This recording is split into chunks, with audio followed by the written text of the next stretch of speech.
என் உயிரினும் மேலான இளைஞரணி தம்பிமார்களே, ஒரு வார்த்தை கேட்க ஒரு வருஷம் காத்திருந்தேன். கலைஞர் அவர்களின் உயிரினும் உயிரான அன்பு உடன்பிறப்புகளே, ஆட்சிக்கு என் மேல எவ்வளவு பாசம், சோத்த பிணைஞ்சு கொண்டு வந்திருக்கு. குடு ஆட்சி குடு. உதயநிதி மட்டுமல்ல, நீங்கள் அனைவருமே என்னுடைய மகன்தான்.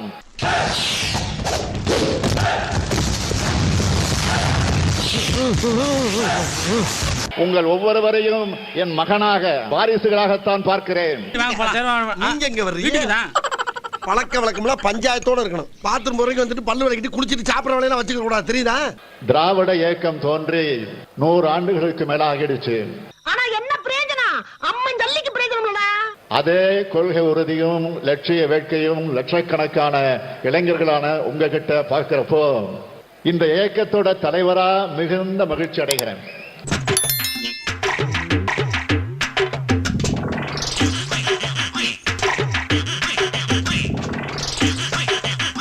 பேரறிஞர் பெருந்தகை அண்ணா பெருமைப்பட்டது போல நான் பெருமைப்படுகிறேன்.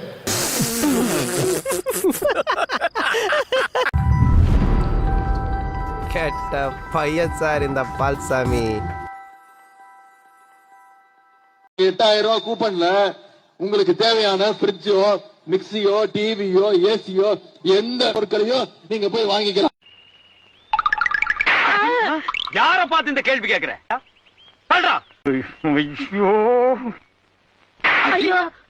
ஏன்டா என்ன பார்த்து அந்த கேள்வி கேட்ட? ஏனே அவனை அடிச்சுட்டே இருக்கீங்க? அப்படி என்ன கேட்டான்? என்ன கேட்டானா? 8000 ரூபாய் டோக்கன்ல என்னவா வாங்கிக்கலாம் சொல்றீங்களே, நம்ம கட்சி ஜாபர் சாதி கிட்ட கொடுத்து கஞ்சா வாங்கிக்கலாமான்னு கேக்குறான்.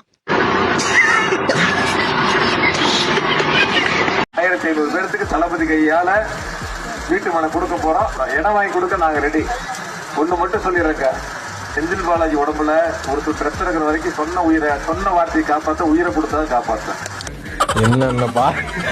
என்னென்ன சொல்றான் பாருங்க, கம்பி கட்டுற கதையெல்லாம் எடுத்து போடுறாங்க. மேடைய போட்டு அழுது ஒப்பாரி வச்சிட்டு இருக்கிறாரு ஸ்டாலின். திமுக உடன்பிறப்புகள் எல்லாம் ஸ்டே ஸ்ட்ராங் ஸ்டாலின் அப்படின்னு ஹேஷ்டாக் போட்டு கூட சேர்ந்து ஒப்பாரி வைக்கிறாங்க. என்னப்பா ஆச்சுன்னு கேட்டதுக்கு எடப்பாடி பழனிசாமி கருணாநிதியை பத்தி தப்பா பேசிட்டாருன்னு சொன்னாங்க. நம்ம எடப்பாடியா? அவர் அப்படிலாம் பேசுற ஆள் கிடையாதுன்னு இன்னும் கொஞ்சம் டீப்பா விசாரிச்சோம். கருணாநிதியை பத்தி கேவலமா பேசினது எடப்பாடி இல்ல, திமுக எம்பி ராசா. கருணாநிதியை பத்தி மட்டும் இல்ல, ஸ்டாலினை பத்தியும் கேவலமா பேசியிருக்கிறாரு. அந்த ஆடியோவை நீங்களே கேளுங்க. கலைஞர் போயிட்டா, கனிமொழி தாக்கு ஸ்டாலின் பஞ்சாயத்து ஆகட்டும். இப்ப அவருதான் பெரிய பிரெயின் இருக்கா? டெல்லிக்கு போகும்போது இங்கிலீஷ் புட்டிக்குவாங்க. ஸ்டாலினுக்கு மூளையே இல்லங்கிறாரு. நமக்கு தெரிஞ்சு உலகத்திலேயே மூளையே இல்லாத உயிரினம் கரப்பாம்பூச்சி தான். ஸ்டாலின் சாருக்கு மூளை இல்லைன்னு எந்த மெடிக்கல் டெஸ்ட் வச்சு சொன்னாருன்னா தெரியல. ராசா தான் அதை பத்தி விளக்கணும். இந்த ஆடியோவை நாம கேட்ட மாதிரியே எடப்பாடியும் கேட்டிருக்கிறாரு. அத மேடையில சொல்லிட்டாரு. அவ்வளவுதாங்க விஷயம். மூளை இல்லாத கரப்பாம்பூச்சிக்கு கூட இந்த சிச்சுவேஷன்ல ராசா மேலதான் கோவப்படணும்னு நல்லாவே தெரியும். ஏன்னா கேவலமா பேசுனது அவர்தான். ஆனா பாருங்க, நம்ம ஸ்டாலின் சார் சம்பந்தமே இல்லாம எடப்பாடியை பிடிச்சு திட்டிட்டு இருக்கிறாரு.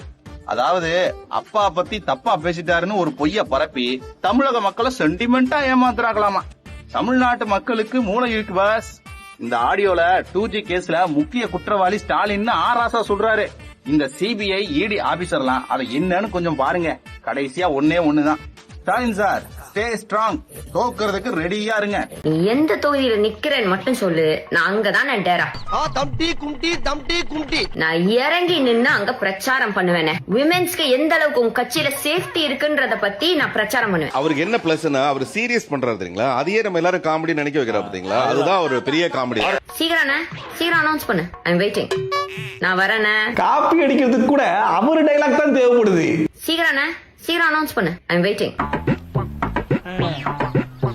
சீக்கிரம் அனௌன்ஸ் பண்ணிட்டா அங்கேயே டேரா போட்டுவாங்களாம்ல. ஏதோ சுண்டல் இது விற்க போறாங்களான்னு தெரியல. நீ எந்த தொகுதியில நிக்கிறேன்னு மட்டும் சொல்லு, நான் அங்கதான் டேரா. இதுல வேற பிரச்சாரம் பண்ணுவாங்களாம். இவங்க இறங்கி பிரச்சாரம் பண்றதுல அவர் தோத்துருவாராம். ஏமா நீ பிரச்சாரம் பண்றது அவங்களுக்கு தாமா பாசிட்டிவ். விமென்ஸ்க்கு எந்த அளவுக்கு உங்க கட்சியில சேஃப்டி இருக்குன்றத பத்தி நான் பிரச்சாரம் பண்ணுவேன். அப்பா மகனே அங்குசாமி, நீ மகராசனா இருக்கணும்ப்பா, நீ மகராசனா இருக்கணும். எனக்கு தெரிஞ்சு வேற ஆள் கிடைக்காம ஜூலிய களத்துல இறங்கி ஒரு பிரச்சாரம் பண்ண வைக்கிறாங்க பாத்தீங்களா. அதனால டிவிக்கு எந்த விதமான பாதிப்பு இருக்கிற மாதிரி தெரியல. சொந்த செலவுலயே யாரோ ஒருத்தருக்கு சூனிய வச்சுக்கிற மாதிரி தான் எனக்கு என்னமோ தோடுது. இவன் வேண்டாம்னு எதுக்கு இவனை உள்ள நுழைய விட்ட நம்ம பல பேரை இழக்க வேண்டியிருக்கு. ஜாக்கிரதை.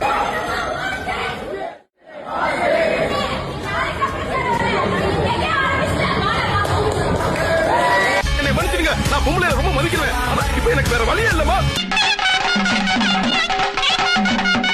இப்போ வந்து ஒரு கட்சியுடைய தலைவர் அவரை பார்த்து ஒரு மேடையில நின்றுகிட்டு வாடா பாப்போம் அப்படின்னு மரியாதையா பேசிட்டு இருக்காங்களாம். ஒத்த ரோசா பிள்ளைய ரொம்ப அற்புதமா வளர்த்திருக்கமா. நீ எதுக்கு எடுத்தாலும் திமுக அழிக்கணும், திமுக அழிக்கணும், திமுக சொன்னவன பூராமே காணாமடா சண்டாளைங்களா. ஏ மூதேவி, நீ அலைஞ்சதே திமுக தான், அது முதல்ல உனக்கு தெரியுமா?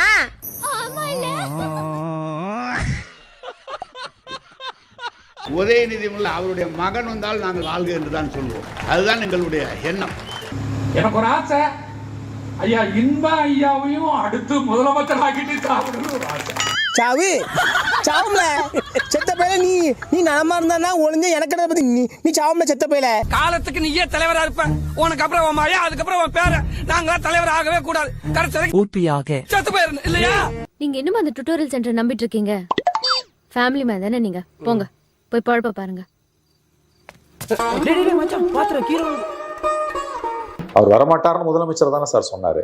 சன் டிவி பேட்டியில சொல்லும் போது முதலமைச்சர் அப்பொழுது எதிர்கட்சி தலைவராக இருந்தவர் என் குடும்பத்திலிருந்து யாரும் வரமாட்டாங்கன்னு முதலமைச்சர் சொன்னார். நிச்சயமாக வரமாட்டாங்க அப்படின்னு அழுத்தமா முதலமைச்சர் சொன்னார். உதவி வந்தார்ல. உங்க குடும்பத்திலிருந்து யாராவது இனிமே அரசியலுக்கு வர வாய்ப்பு இருக்கா சார்? நிச்சயமாக என்னுடைய மகனாக இருந்தாலும் சரி, என்னுடைய மருமகனாக இருந்தாலும் சரி, அல்லது எங்கள் வீட்டில் இருக்கக்கூடிய யாராக இருந்தாலும் அரசியலுக்கு வருவதற்கான வாய்ப்புகள் இல்லை என்பதை நான் அழுத்த நிறுத்தமாக தெரிவித்துள்ளேன். மேடம் இது ஆக்ஷன் மேடம், இவனை பத்தி இவன் பயங்கரமான ஆளு மேடம். மேடம் இது ஆக்ஷன் மேடம். வரிசையில தான் நிக்கிறேன், தலைமை பொறுப்புக்கு வரணும்னு கிடையாது. அதுவும் அவங்க நிக்கிறாங்க கடைசி கோடி தொண்டன், அவனுக்கு பின்னால அவனுக்கு அந்த வரிசையில நிற்ப உழைப்புல எந்த பழகு வந்து உழைக்க வேண்டிய அவசியம் இல்லை. நல்லாதான் மேம் பேசணும், அப்படியே வாழைப்பழம் மாதிரி பேசுவான் மேம். இவன் பேசுறத பார்த்தா எப்படியா பட்டவங்களதான் உயிர்ந்துருவாங்க, பேசியே கவர் பண்ணுவான் மேம். சமூக நீதிக்கான அர்த்தம் என்ன சார்? மூத்த தலைவர்களே அதை அக்செப்ட் பண்றாங்க. யார் அக்செப்ட் பண்ணாலும் தப்புன்ற தம்பி. மகாசனங்களே இதெல்லாம் எதுக்காக செய்யறேன்னா எல்லாம் ஒரு சான் வயிற்றுக்காகத்தான். அடுத்த தலைமுறை இந்த இவ்வளவு தூரம் குடும்ப அரசியல் பண்ற கட்சிக்கு எப்படிங்க ஓட்டு போடும்? நியூ ஓட்டர்ஸ் திமுக எப்படிங்க வருவோம்? அது அவ்வளவுதான், டைம் முடிஞ்சது. வா, நீங்க பெரியார் அண்ணா கலைஞரை சொல்லலாம் இனிமே ஓட்டு கேட்க முடியாது. வெளியே போங்கடா அயோக்கிய ராஸ்கல்களா. ஃப்ரெஷ் ஓட்டர்ஸ் 18 வயசு பையன், new age man or new age girl, mobile பார்க்குறவன், அவன் பார்க்குற திமுக இந்த திமுகங்க. உதயநிதி இன்பநிதி திமுக. முகரக்கட்டிய பார்த்தாலே மூட அவுட் ஆகுதுடா போடா. இன்பநிதியும் உதயநிதியும் பார்க்குறவன் எப்படிங்க இட போடுவான்? இது குடும்ப அரசியல் இல்லையா? நீங்க மனசாட்சியை தொட்டு சொல்லுங்க. இது அப்பட்டமான வாரிசு அரசியல் என்பது நீங்கள் ஒப்புக்கொள்கிறீர்களா இல்லையா? நீங்க சொல்லுங்க. நிச்சயமா அந்த ஒரு அப்ப எப்படி சார் நீங்க நியாயப்படுத்துவீங்க? ஸ்டாலின் ஒரு ப்ராசஸ்ல, அதாவது திமுக தரப்புல சொல்லும்போது இது நாங்களே ஏத்துக்கிறோம், உங்களுக்கு என்ன பிரச்சனை? நீங்க ஏத்துக்கிறது உங்க நீ இருப்பியா மனுஷனா? நீ மானம் கட்ட பையல, நான் மானம் உள்ளவன்டா.